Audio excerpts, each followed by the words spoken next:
সাতক্ষীরা সদর উপজেলার ৭ নং আলীপুর ইউনিয়ন পরিষদের নির্বাচন অনুষ্ঠিত হয়েছে। বিচ্ছিন্ন ঘটনার মধ্য দিয়ে বিপুল ভোটে জয়লাভ করেছেন আলহাজ আব্দুর রউফ।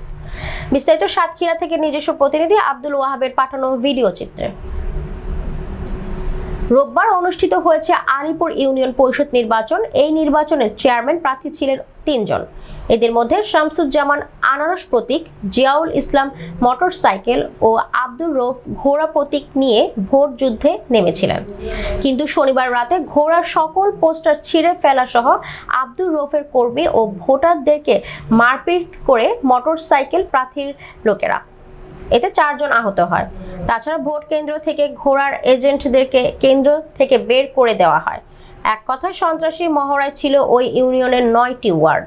জানা গেছে, মোটরসাইকেলের সমর্থকরা লাঠি সোঁটা নিয়ে বারবার হামলা করার চেষ্টা করলেও তা প্রতিহত করছে প্রশাসন। পাশাপাশি ভূমিকা ছিল গণমাধ্যম কর্মীদের। শেষমেশ ভোটের মাধ্যমে আব্দুর রউফকে বিজয় করে সকল জল্পনা কল্পনার অবসান ঘটালো এলাকাবাসী।